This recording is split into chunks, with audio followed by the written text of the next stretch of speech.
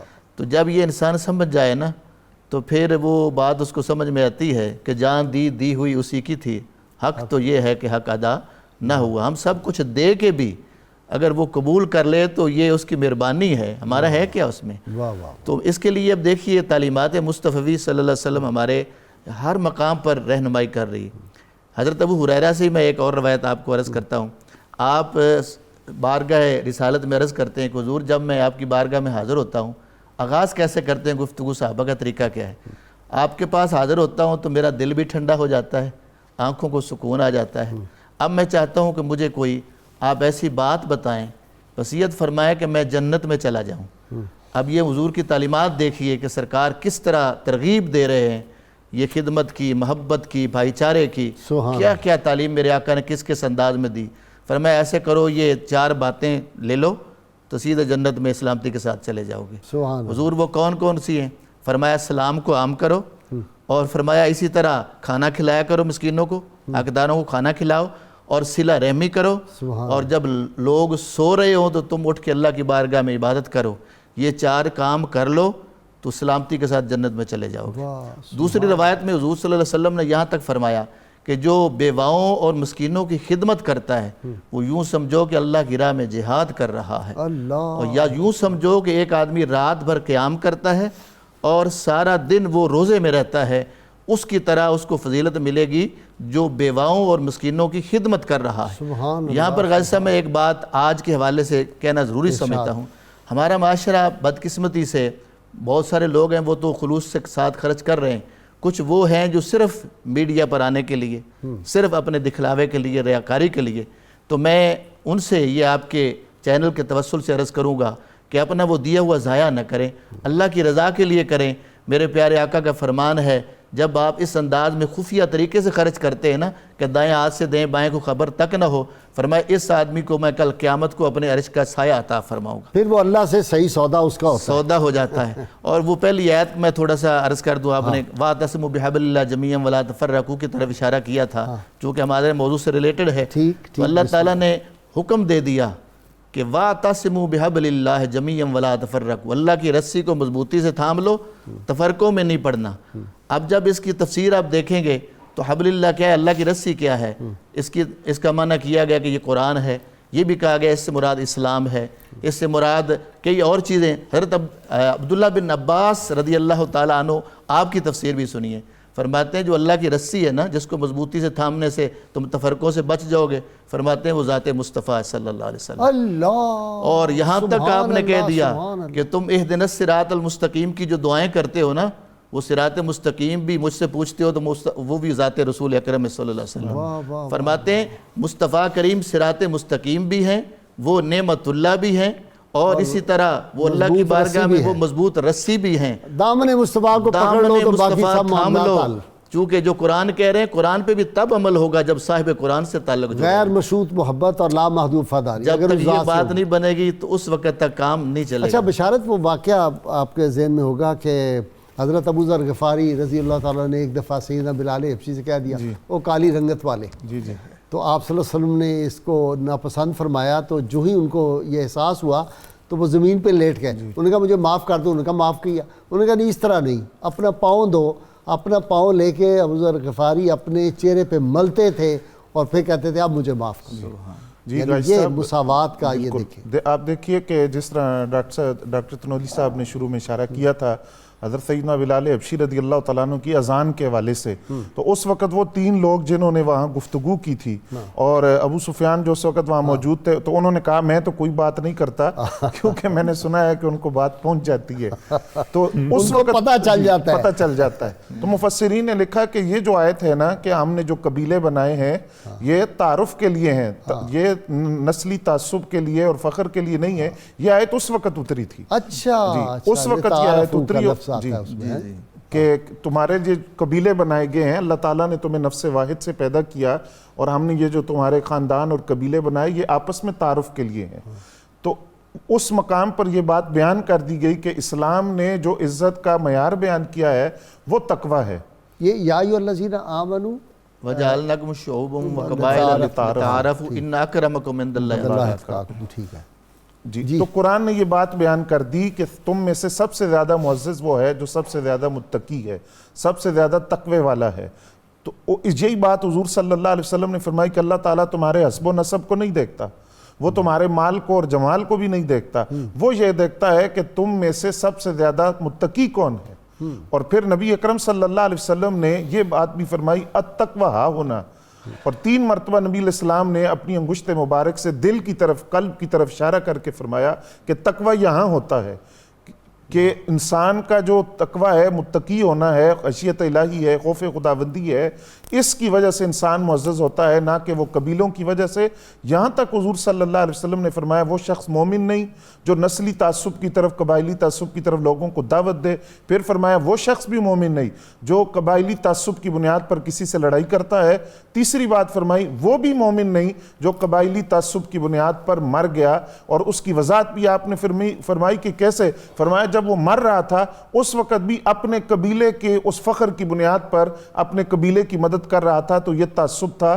اس حالت میں مرا تو وہ بھی مومن نہیں. معیار عز و شرف اسلام میں جو ہے وہ تقویٰ ہے، بس تقویٰ ہے. اور معزز ہونے کا جو معیار ہے وہ قرآن نے بیان کر دیا کہ وہ تقویٰ ہے. اور حضور صلی اللہ علیہ وسلم نے، حضرت سلمان فارسی رضی اللہ تعالیٰ عنہ فارس سے آئے تھے، لیکن ان کے لیے اعلان کیا ہوا کہ سلمان میرے اہل بیت سے ہیں. حضرت صہیب رومی روم سے آئے ہیں، رنگ، زبان، نسل، قبیلہ وہ نہیں ہے، لیکن حضور صلی اللہ علیہ وسلم ان کے لیے اعلان کریں کہ اللہ رب العزت کی طرف سے پیغام ہے کہ جو تجارت یہ کر کے آئے ہیں، بڑی نفع والی تجارت یہ کر کے آئے ہیں. تو اسلام نے اس رنگ، نسل کے فکرہ بڑا زبردست ہے. جب آ کے بتایا نا کہ جی وہ مکہ والوں نے سب کچھ مجھ سے چھین لیا ہے، جتنا مال دولت جو میرا کاروبار تھا، تو آپ نے کہا صہیب یقیناً تو نفع میں رہا. ہائے ہائے ہائے ہائے، صہیب تو یقیناً نفع میں رہا. جی بالکل، واہ، یہ نفع ہے. اچھا جی ڈاکٹر طاہر ایم این رائے کا نام تو آپ نے خوب سنا ہوگا نا، ہسٹوریکل رول آف اسلام جس نے لکھا. اس نے لکھا it is peculiar privilege of Islam that it makes no difference between man and man and it was this equality not the sword of iron which attracted 1000 Hindus towards Islam. سبحان اللہ. Doctor صاحب یہ تو آپ نے ایک عجیب جہت دے دی پورے اس ڈسکشن کو. دیکھیں آج بھی اسی میں ہمارا مسئلے کا حل ہے. جو ہندوستان کے اندر آپ دیکھیں جتنے مسائل ہیں، مسلمان جس مشکلات میں ہیں، تو اس کا حل یہ ہے کہ اسلام کا یہ جو پیغام محبت ہے، ہماری وہاں کی خانقاہیں، علماء اس کو ہندو معاشرے کے اس طبقے تک پہنچائیں جو طبقہ خود ہندو معاشرے کے ظلم اور طبقاتی تقسیم کا شکار ہے. جس وقت نہرو نے یہ کہا تھا کہ ہم سوشلزم لے کے آئیں گے، دلت جو ہیں دلت وہ تو تیار بیٹھے ہیں، صرف ہم یہی میں عرض کر رہا ہوں، وہ طبقہ دلت ہے نا، تو دلت بہت بڑی طاقت ہیں آپ کی جو چھپی ہوئی ہیں. اچھا جب نہرو نے یہ کہا کہ ہم تو سوشلزم لے کے آئیں گے، تو قائد اعظم کے نام جو خط علامہ نے لکھا، تو علامہ نے فرمایا نہرو کس کو دھوکہ دے رہا ہے، ہندو مت تو سوشلزم کو برداشت ہی نہیں کر سکتا، یہ اس کے فیبرک کے خلاف ہے، یہ اس کی جینیٹکس کے خلاف ہے. وہ جس تفریق پہ کھڑا ہے وہ تفریق اس کو کبھی اکوموڈیٹ ہی نہیں کر سکتی. یہ صرف اسلام ہے جو اس مساوات پہ لے کے آتا ہے جس کا تصور سوشلزم بھی نہیں کر سکتا. ابھی ہم نے یہ جو میں شعر پڑھا تھا جو حرف کلی لفظ میں پوشیدہ ہے اب تک، شاید اس دور میں حقیقت نمودار. گائے صاحب اس نظم کا عنوان پتہ ہے کیا ہے؟ اشتراکیت. اچھا اس کا نام اشتراکیت ہے. علامہ فرماتے ہیں، پہلے شعر میں یہ فرماتے ہیں کہ یہ روس جو کچھ کر رہے ہیں یہ کچھ بھی نہیں ہے، یہ صرف انسانیت کا ریئیکشن ہے. اصل بات تو کل الاف میں پوشیدہ ہے. تو جو انسانیت انجام کار اس پہ آئے گی. بھائی صاحب ہمیں انسانیت تک اسلام کا یہ جو پیغام ہے، سماجی مساوات، معاشی مساوات اور انسانی مساوات، جب تک یہ پیغام انسانیت تک نہیں پہنچتا انسانیت فلاح تک نہیں آ سکتی.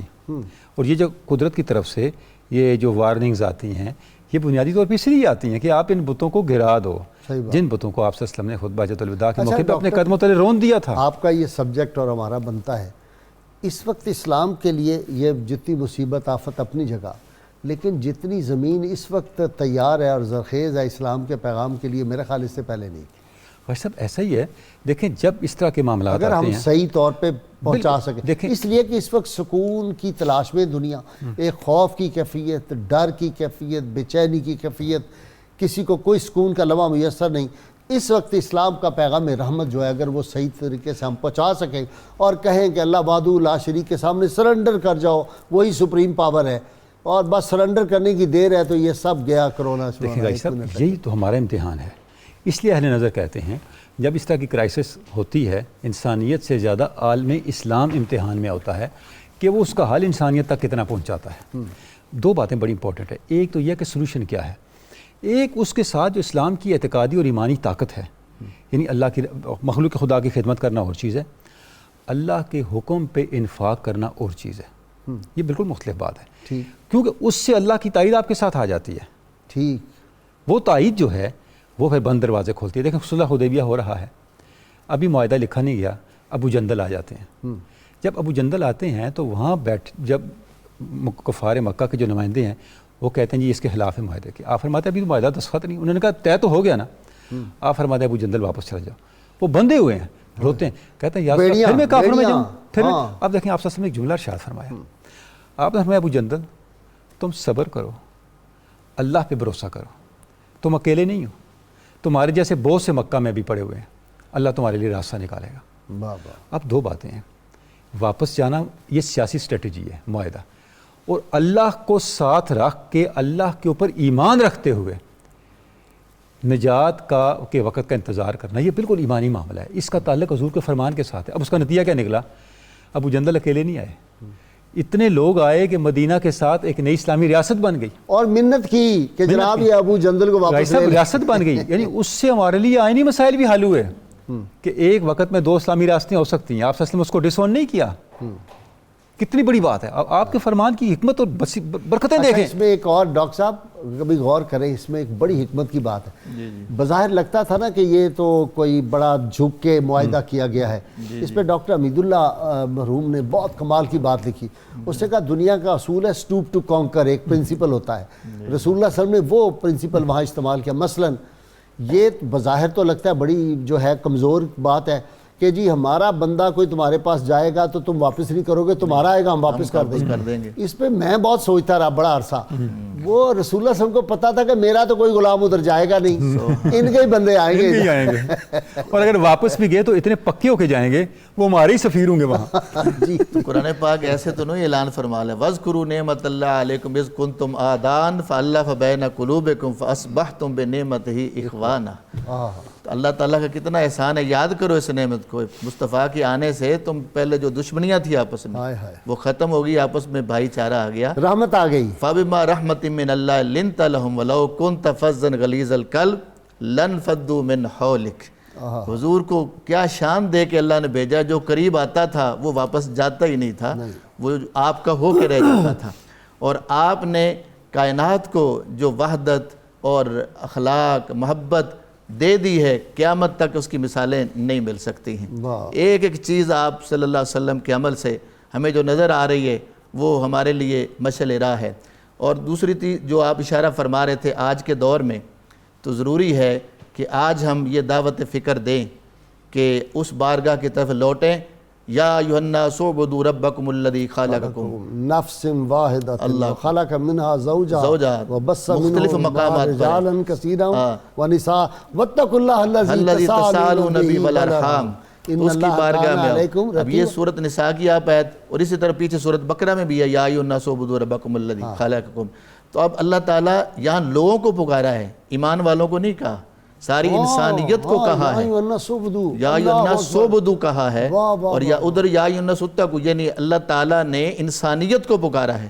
اب انسانیت کو غور کرنا ہوگا کہ اس کی بارگاہ میں جھکے، اور فرمایا یا ایھا الانسان ما غرک بربک الکریم. اے انسان تجھے اس رب کریم سے کس نے دھوکے میں رکھا ہے. واپس آ، اپنا تعلق اس اپنے مالک سے جوڑ. اور اللہ سے تعلق کیسے جڑے گا؟ وہ بارگاہ رسالت سے ہم تعلق جوڑیں گے تو پھر اللہ سے تعلق جڑے گا.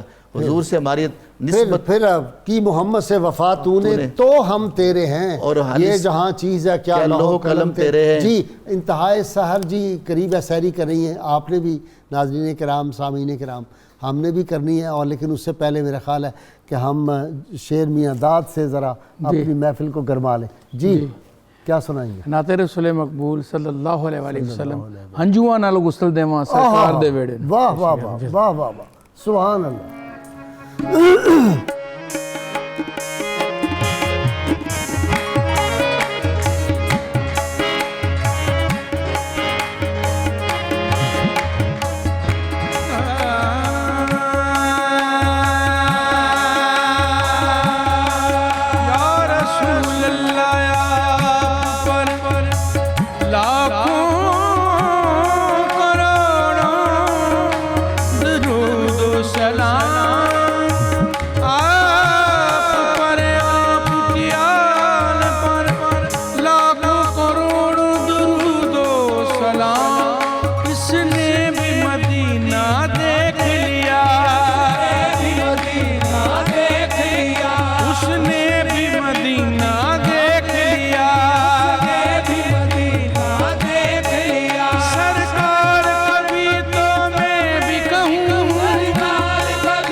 مر کے بھی نہیں چھڈنا سرکار دے ویڑے مر کے بھی نہیں چھڈنا سرکار دے ویڑے بلاوے جے مینوں مدینے دا والی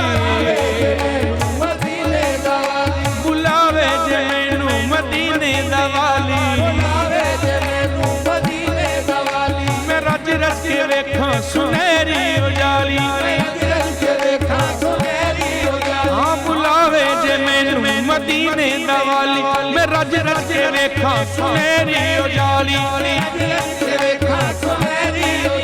کروں میرے آقا میرے ولی گاواں میرا دل بھی چاہندا مدینے نوں جاواں ہنجواں نال غسل دیواں سرکار دے ویڑے ہنجواں نال غسل دیواں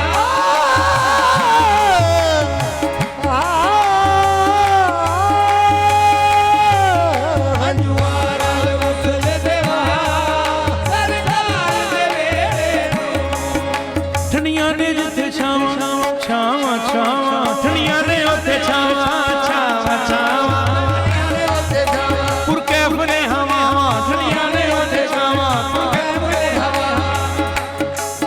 ٹھنڈیاں نے اوتھے چھاواں چھاواں چھاواں ٹھنڈیاں نے اوتھے چھاواں وہ جتھے مدینے دے ڈیرا اے ٹھنڈیاں نے اوتھے چھاواں چھاواں چھاواں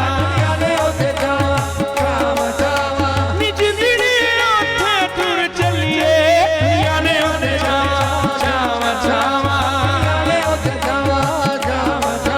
ٹھنڈیاں نے اوتھے چھاواں پرکیف نے ہواواں اللہ او دل لے آوے میں بھی مدینے جاواں اللہ او دل لے آوے میں بھی مدینے جاواں جند کھیلے توحید دیاں کلیاں دے وچ جند کھیلے توحید دیاں کلیاں دے وچ جان نکلے مدینے دی گلیاں دے وچ ہنجواں نال غسل دیواں سرکار دے ویڑے ہنجواں نال غسل دیواں سرکار دے ویڑے او رب عرشاں تو سٹدا پھل اپنی رحمت دے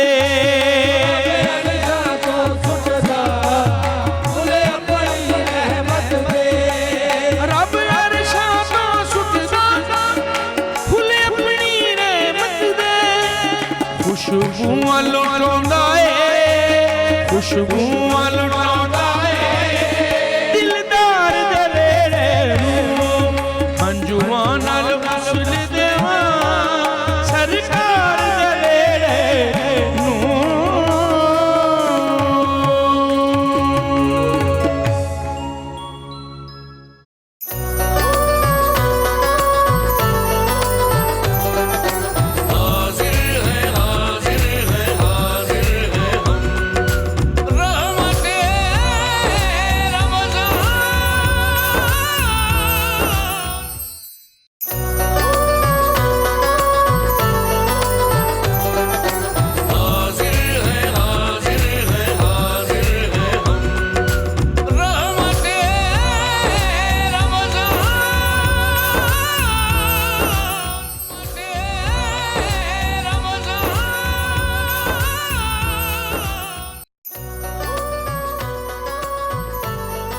ویلکم بیک ناظرین اکرام، شروع کر رہے ہیں جی اپنی محفل کو جناب شیر میاں داد سے۔ جی غازی صاحب جی بہت شکریہ۔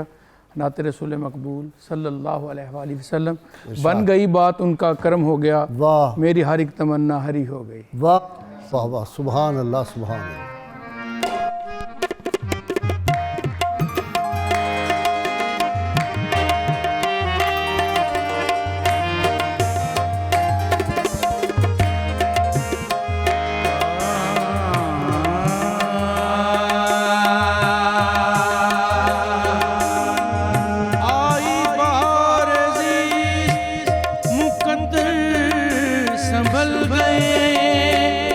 سرکار کے قدم میری قسمت بدل گئے، صلی علی یہ نام محمد صلی اللہ علیہ وآلہ وسلم کی برکت طوفان آفتوں